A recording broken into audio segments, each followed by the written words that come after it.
Have you ever wondered why some people just seem to get richer without even trying, while you're working your tail off just to stay afloat? You know who I'm talking about. Maybe it's a coworker, a friend, or some influencer online. They don't seem to work any harder than you. They definitely didn't win the lottery. And yet, year after year, their life just seems to expand, while yours feels stuck. It's not luck, and it's not some big secret they're hiding. It's because there's an invisible force at play every single day that is either making you richer or making you poorer. It's a silent engine that's either building you a fortune or stealing it, one penny at a time. In this video, I'm going to pull back the curtain on this force, show you how it's secretly running your financial life right now, and most importantly, how you can grab the controls and use it to build real, lasting wealth. Let's be honest, the world of money can feel totally unfair. You put in your 40 hours a week, you pay your bills on time, and you try to sock away a little something when you can. But at the end of the year, it feels like you've just been treading water. You peek at your savings account, and it's barely budged. You look at your debt, and it feels like a weight you'll be carrying forever. It's a frustrating loop that leads millions of us to ask the same question. What am I doing wrong? We're taught that getting rich means you need a high-paying job, a genius business idea, or a lucky break. We're told that income is everything. If you could just earn more, all your problems would vanish. But that's a dangerous myth. I bet you know someone who makes a six-figure salary, but is still living paycheck to paycheck, drowning in debt. And you've probably heard stories about people with modest incomes who somehow manage to retire as millionaires. So if it's not just about how much you make, what is it? The difference, the great divide between those who build wealth and those who don't, is what their money does when they're not working. For most people, their money just sits there. Or worse, it's actively working against them. For the wealthy, their money is always working for them, 24 hours a day, 7 days a week, even while they sleep. This is an invisible force in action. Think of it as a silent partner in your finances. It's brutally obedient and never plays favorites. It just follows mathematical rules with relentless consistency. If you set it up to build your wealth, it will. If you accidentally set it up to work against you, it will drain your bank account with the exact same efficiency. The tragedy is, most of us were never taught how this works. It's treated like some secret of the rich, but it's not a secret. It's a fundamental principle, like gravity, and once you see it, you can harness its power. So, what is this powerful, invisible force? It's a concept that's been called the eighth wonder of the world, a phrase often attributed to Albert Einstein. According to the legend, he said, "He who understands it, earns it. He who doesn't, pays it." This force is compound interest. Now don't click away. I know interest sounds boring or complicated, but I promise you, getting this one idea is the single most important financial lesson you will ever learn. It's the engine of all wealth creation. So in simple terms, what is it? Compound interest is just earning returns on your returns. It's interest on your interest. Let's break that down.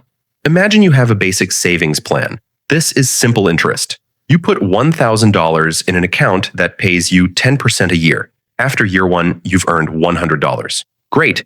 The next year, you earn another $100. The year after that, another $100. With simple interest, you only earn money on your initial investment, that first $1,000. It's predictable, it's linear, and it's slow.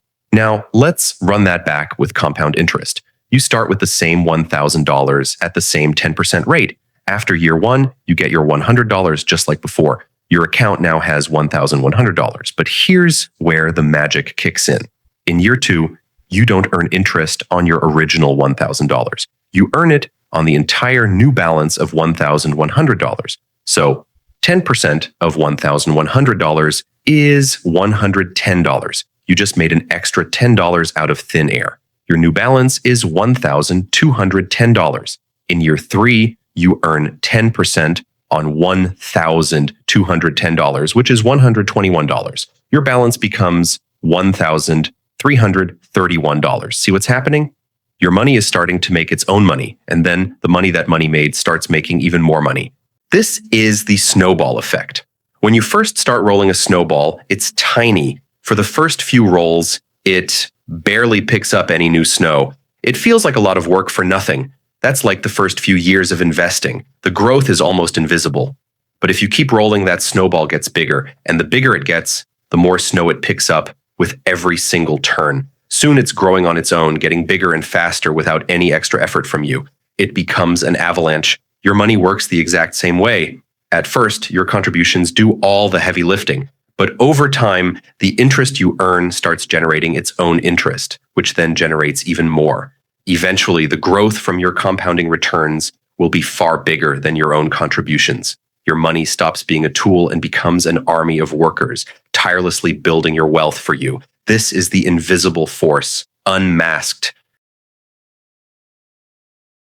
To really grasp the life-changing power of this, let's look at a story. This is the tale of two friends, early Aaron and later Leo. Aaron and Leo are both 25 with similar jobs and similar goals. They both want to retire comfortably someday. Aaron decides to start investing right away. She's not rich, so she starts small, just $300 a month. She sets up an automatic transfer into a simple S&P 500 index fund, which historically averages around an 8% return. We'll use 8% for our story. Leo, on the other hand, thinks he has plenty of time. He sees Aaron's little $300 investment and figures it's not even worth the effort. He decides to wait until he's making more money so he can invest a bigger chunk and catch up. Let's fast forward 10 years. They're now 35. Aaron has been diligently investing $300 every month for a decade. She has put in a total of $36,000 of her own money, but her account isn't worth $36,000. Thanks to compounding, her investment has grown to around $54,000. The invisible force has already generated an extra $18,000 for her. At 35, Leo finally decides it's time to get serious. He can now afford to invest $500 a month, way more than Aaron. He thinks he can easily overtake her. So from age 35 on, Aaron continues with her $300 a month, and Leo starts his $500 a month. Let's jump forward another 10 years to age 45. Aaron has now been investing for 20 years. Her total personal contribution is $72,000. Her investment, however, has snowballed to about $175,000. Over $100,000 of that is pure growth. Her money is now officially working harder than she is. What about Leo? He's been investing $500 a month for 10 years, contributing a total of $60,000. His account balance is now around $90,000. He's done well, earning $30,000 in growth. But look at the difference. Aaron, despite investing less money each month, is ahead of Leo by a staggering $85,000. That head start is creating a massive gap. Now for the final jump to retirement age at 65. Aaron has invested $300 a month for 40 years. Her total lifetime contribution is $144,000. But her final nest egg is approximately $1,040,000. She's a millionaire. Nearly $900,000 of her wealth was created by the invisible force of compounding. Now for Leo. He invested $500 a month for 30 years. His total contribution is $180,000. He actually invested $36,000 more of his own money than Aaron did. But his final balance? It's approximately $680,000. Let that sink in. Even though Leo invested more money, he ended up with $360,000 less than Aaron. Why? Time. Aaron gave her money an extra 10 years to work. Those first 10 years, when the growth felt so small, were actually the most important. They built the foundation for the avalanche that came later. This story proves the number one rule of this invisible force. Your most powerful ingredient isn't how much money you invest, it's how much time you give it to grow. There's also a movement built almost entirely around this idea called FIRE, financial independence, retire early. It's a strategy where people aggressively save and invest early in life so their investments can eventually cover their living expenses. Some followers of this approach aim to reach financial independence in their 30s or 40s. That doesn't mean they never work again. It means they have enough invested capital producing returns to support their lifestyle without depending on a paycheck. And yes, there are real examples of this. Some people become millionaires by 30, sometimes through business or equity in companies, but often through something much simpler.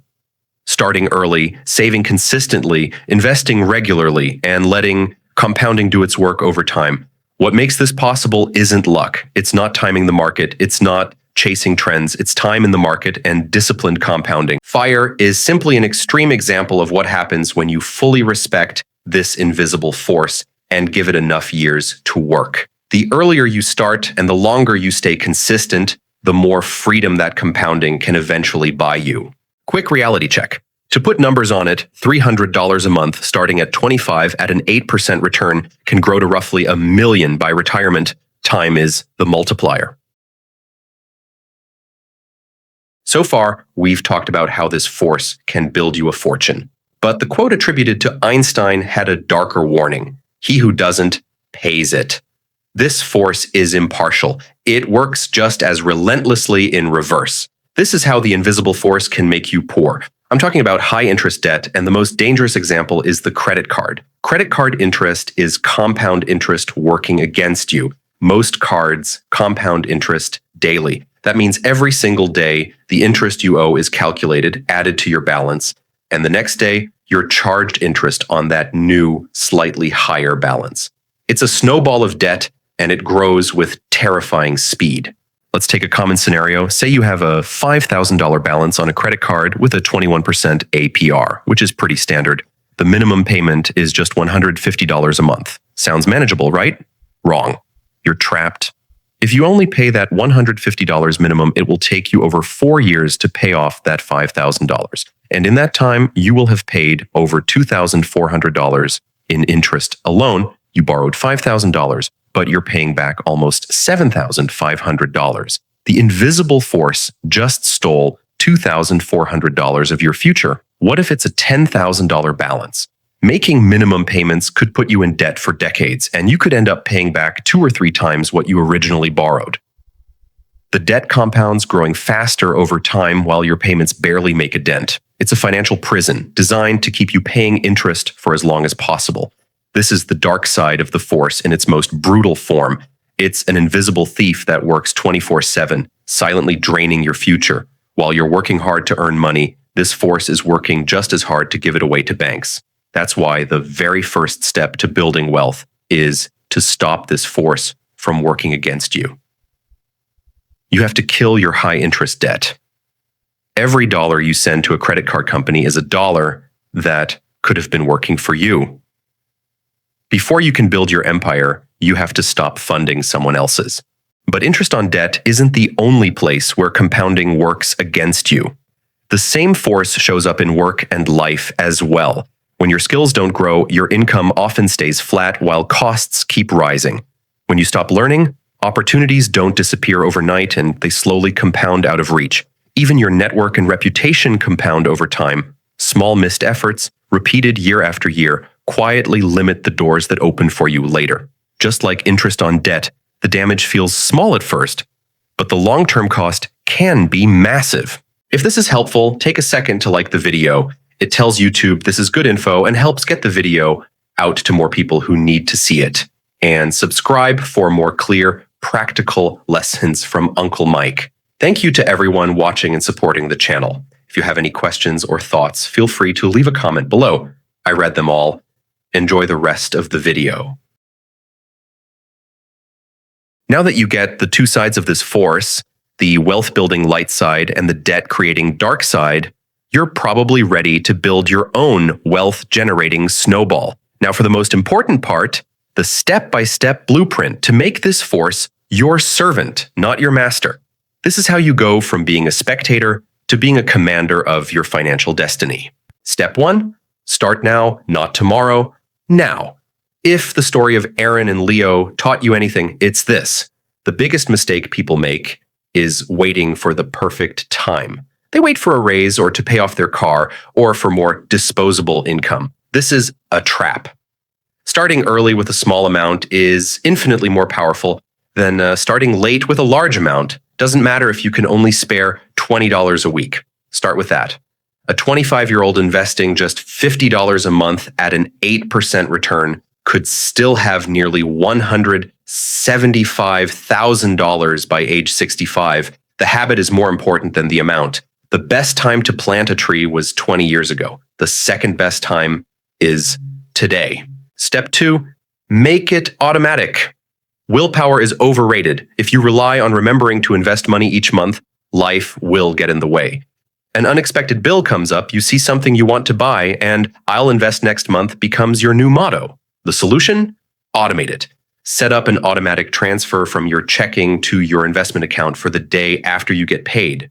The money is gone before you even have a chance to miss it.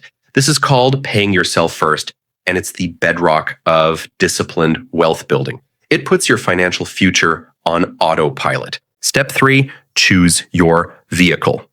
So where does this automated money go? For your emergency fund and short-term goals, money you need in 1 to 3 years, use a high-yield savings account, HYSA. As of early 2026, many online banks are offering rates between 3.5% and 5%. That's far above the very low rates you might get at a traditional bank. An HYSA keeps your money safe while still letting it compound. Also, before investing heavily, keep a 3 to 6 month emergency fund in a HYSA to cover unexpected expenses. Quick note, APYs and historical returns change over time, and inflation affects real outcomes, so always check current rates and remember that real returns depend on inflation. For long-term saving, consider tax-advantaged accounts like a 401k or IRA/Roth when available. They help compounding by reducing taxes and fees. For long-term goals like retirement, you need to grow your money significantly. This is where you use the stock market. I know that sounds intimidating, but there's a simple way to do it. You don't need to be a stock-picking genius like Warren Buffett. In fact, Buffett himself has said the best thing for most people is to just buy a low-cost S&P 500 index fund.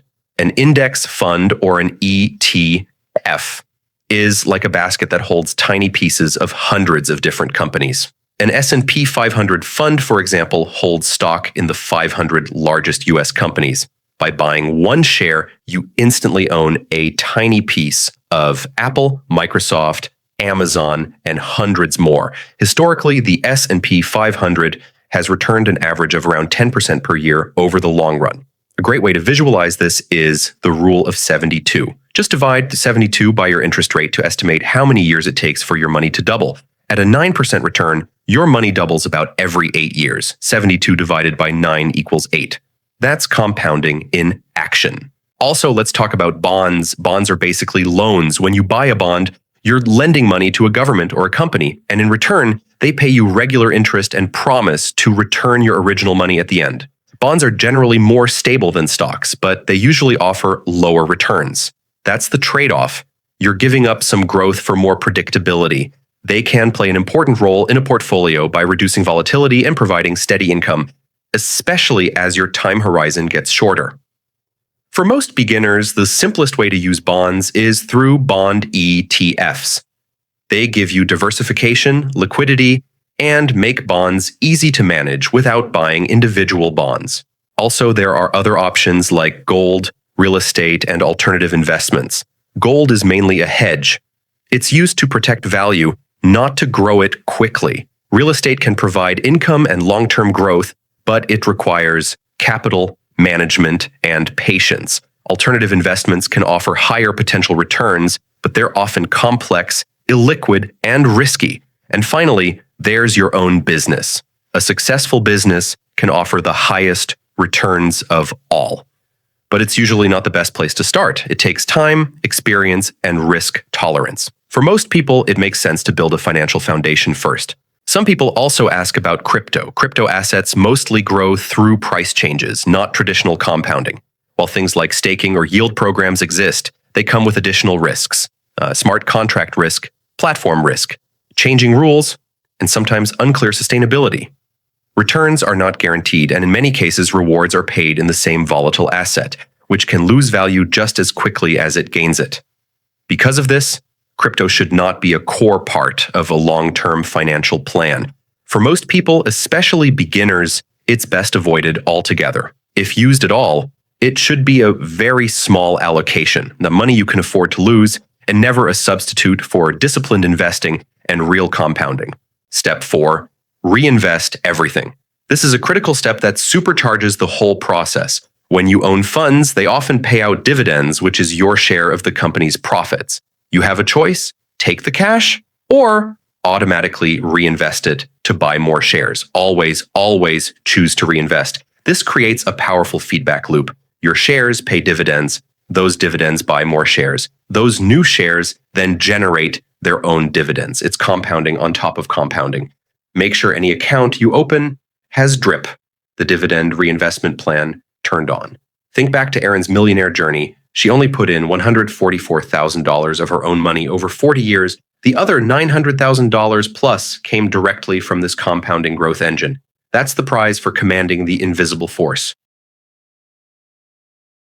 Knowing the blueprint is one thing, sticking to it is another. Your own brain will throw up roadblocks to stop you. Let's tackle the biggest ones right now. Mental hurdle number 1, I don't have enough money to start. This is the most common lie we tell ourselves. The habit is more important than the amount. We already showed how even $50 a month can grow into a 6-figure sum. What's one small expense you can cut? A few coffees a week, one less dinner out a month. That's the seed for your financial future. Starting small builds the discipline. Don't despise small beginnings. That's where every fortune starts. Mental hurdle number 2. The stock market is too risky. I could lose everything. This fear comes from watching daily news headlines, which are all about short-term drama. The market goes up, the market goes down. It feels like a casino. But long-term investing isn't gambling. It's owning a piece of the economy. Look at the data. Yes, there are bad years, but over any 20-year period in its history, the US stock market has never lost money. The longer you stay invested, the more the short-term noise smooths out into a clear upward trend. The key is time in the market, not timing the market. By investing consistently every month, you automatically buy more shares when prices are low and fewer when they're high. This is called dollar cost averaging, and it's the perfect antidote to fear. Mental hurdle number 3, it feels so slow at the beginning.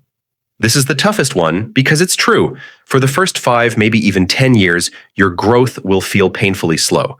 You'll look at your balance and see that most of it is just your own contributions. It's easy to get discouraged and think this isn't working, and this is where most people quit. They stop rolling the snowball just before it gets big enough to gain momentum. You have to fight that feeling. Trust the math. As Warren Buffett's partner, Charlie Munger, said, the first rule of compounding: never interrupt it unnecessarily. Patience is the superpower that activates this force. Those early years are building the critical foundation. The life-changing growth comes later, but only for those who stick around to see it. Practical retirement note: the 4% rule is a common, simple guideline many planners use. It suggests that withdrawing roughly 4% of your portfolio in the first year of retirement and adjusting that amount each year for inflation has historically given a high probability of sustaining withdrawals over a 30-year horizon. Remember, it's a rule of thumb, not a guarantee. Adjust it for your situation. And one behavioral rule that matters just as much as math: don't panic sell in a crisis. Valuable assets often become deeply mispriced during market panics. That's when long-term investors buy. If you always do what everyone else does, buy when it's hot, sell when it's crashing, you'll get the typical average outcome. Discipline and the patience to buy when others are selling, and this compounds too. Today, we pulled back the curtain on the single most powerful force shaping your financial life. Compound interest isn't magic, it's math. It's not a secret of the wealthy, it's a tool for the patient. It's a neutral, predictable, and relentless engine. And now you know how to operate it. For your entire life, this force has been working. Maybe it's been quietly building wealth for you in a forgotten retirement account, or maybe it's been loudly stealing your future through credit card debt. But you're no longer in the dark. You can no longer be a passive victim or a lucky bystander. You now have the knowledge to take command. So, the choice is yours. Will you let this invisible force continue to dictate your destiny? Or will you seize the controls, reverse its polarity, and command it to build you a life of freedom and security? The power is in your hands. The story of your financial life from this day forward has not yet been written. Make the decision, set up the automation, plant the seed, start today. If you're ready to get serious about your money, start growing your financial knowledge today. Read good books and articles, practice what you learn, and analyze your results. All the links, tools, and reading recommendations are in the description. Treat this video as the first step toward a smarter money career. If you want reading recommendations, type books in the comments and I'll share my list. If this helped, please like the video, subscribe for more clear, practical lessons, and share this with someone who needs to see it. Thank you for watching. The seeds you plant today become the shade you rest in tomorrow.